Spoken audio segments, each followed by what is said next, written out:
I have two stories for you today about French President Emmanuel Macron. One is more serious, the other one is just sort of funny. Let's start with the serious one. I've spoken before about how dealing with Donald Trump is sort of like dealing with a petulant child. Sometimes you have to be strict with them. Sometimes you have to humor them. Sometimes you have to ignore them altogether and do the adult stuff when they're distracted or not in the room.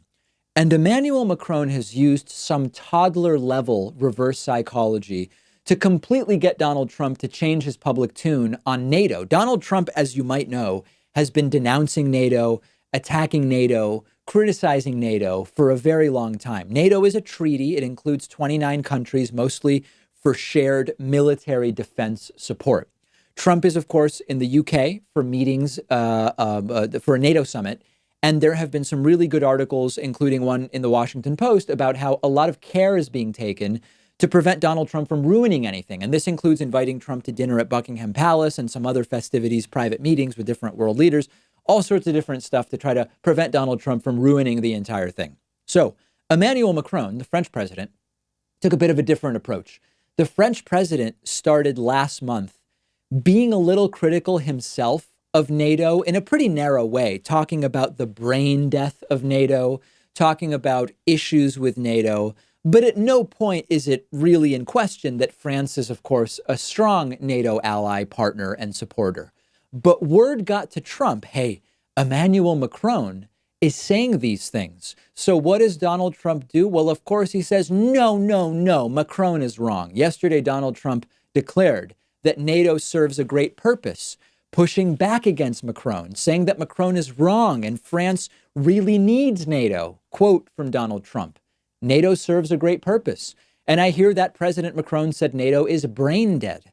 I think that's very insulting to a lot of different forces. When you make a statement like that, that is a very, very nasty statement to 28, including them, 28 countries. Check this out. He even went further, talking about how France needs NATO. Look at this clip. Nobody needs NATO more than France. You just look back over the last long period of time. Nobody needs NATO more than France.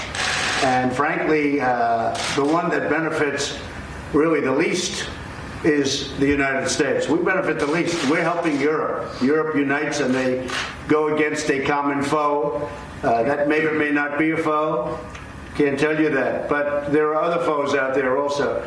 But I think nobody needs it more than France. And that's why I think that when France makes a statement like they made about NATO, it's a very dangerous statement for them to make. This is how you manipulate kids, right?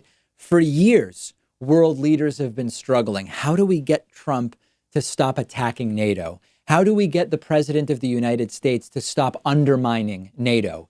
In comes the French president, makes one comment about, hey, here's an issue with NATO. And next thing you know, Trump sees the opportunity to criticize a European leader, and in he goes, defending NATO more strongly than he arguably has ever done during his entire presidency. This is the type of reverse psychology that parents use on toddlers. In general, when a kid is like 4 or 5 or maybe 6 years old, this type of reverse psychology stops working because it's too transparent and the kid learns what it is that you're trying to do. On Donald Trump, it still works. Brilliantly executed by Emmanuel Macron. European leaders all say NATO is good, NATO is good. So Trump has to say, no, NATO is bad. Macron slips in, NATO is sort of maybe not that great in this one specific way. And all of a sudden, a switch flips. I was about to say a flip switches. A switch flips.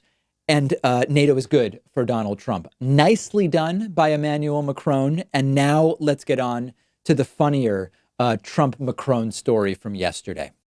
Before you go on to the next video, please hit subscribe and like. We are trying to figure out what this will do for helping us in YouTube's algorithm.